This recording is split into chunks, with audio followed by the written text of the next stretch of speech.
आज देखिए सौभाग्य से भारतीय जनता पार्टी महाराष्ट्र के उपाध्यक्ष और महाराष्ट्र सरकार के पूर्व गृह राज्य मंत्री कृपाशंकर सिंह जी हमारे साथ हैं।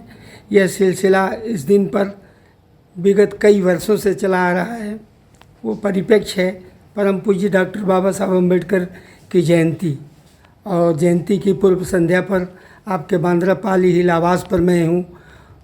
आप बताएं कि डॉक्टर बाबा साहब अम्बेडकर को किस रूप में आप देखते हैं और उनको किस तरह से श्रद्धांजलि अर्पित करना चाहते हैं, अभिवादन करना चाहते हैं।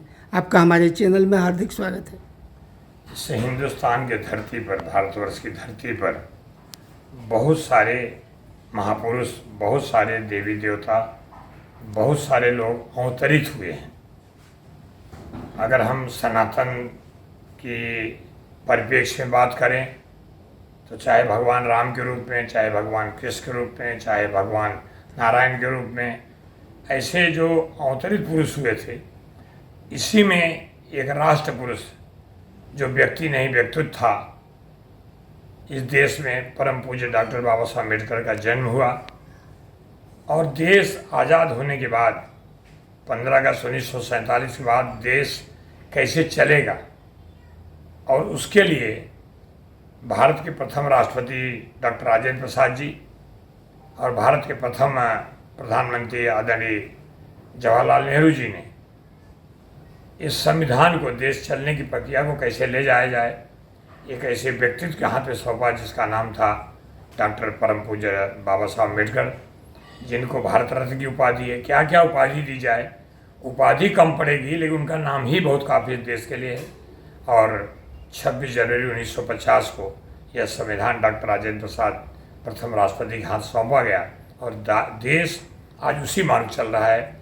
और देश ही नहीं, बहुत सारे ऐसी कंट्री हैं जहाँ डेमोक्रेसी यानी लोकतंत्र समझ नहीं आता था, जो डिक्टेटरशिप से ही अपना देश चलाते थे, आज वो लोग फॉलो कर रहे हैं। ऐसे में मैं आज के दिन परम पूज्य डॉक्टर बाबा साहब अम्बेडकर को श्रद्धांजलि अर्पित करता हूँ, आदरांजलि अर्पित करता हूँ। उनका एक मंत्र था बड़ा ज़बरदस्त कि सीखो, संगठित हो और संघर्ष करो। सीखना बड़ा ज़रूरी है। आज भी भारत तीसरे नंबर पर है। आने वाले समय में सीखने के बाद, संघर्ष करने के बाद आज फिर वही परिस्थिति आई कि देश परम पूज्य डॉक्टर बाबा साहब अम्बेडकर के उस संविधान चल रहा है जो संविधान तब था, आज भी है और आगे भी रहेगा। इसलिए मैं परम पूज्य डॉक्टर बाबा साहब अम्बेडकर के विचारों को, उनकी प्रतिभा को नमन करता हूँ, प्रणाम करता हूँ, और कोशिश करता हूँ कि हमेशा उनके दिए गए जो मार्ग हैं उस मार्ग पर चल सकूँ। इस पर क्या कहेंगे कि इतने बड़े विद्वान जिन्होंने इतनी बड़ी रचना की, संविधान की, उनकी प्रतिमा की आज भी विडंबना होती है, अपमान होता है, तो इसके पीछे आप क्या समझते हैं, कौन सी शक्तियां हैं? ये देवी देवताओं के समय भी राक्षसी विचार के लोग थे। देवी देवताओं को पूजा नहीं करने देते थे, कभी उनके मंत्र में, उनके यज्ञ में भंग कर डालते थे। तो ये सब हुआ है, लेकिन उसी का नाश करने के लिए कि विचार सही चले।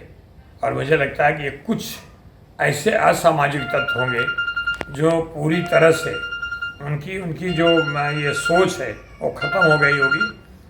कोई हिंदुस्तानी ऐसा सोच भी नहीं सकता है, कोई हिंदुस्तानी ऐसा कर भी नहीं सकता है, लेकिन कुछ ऐसे विचार हैं, ऐसे विचारों को भी उनको मार्गदर्शन दिया जाए, उनको सिखाया जाए, पढ़ाया जाए, और समझें और पढ़ें।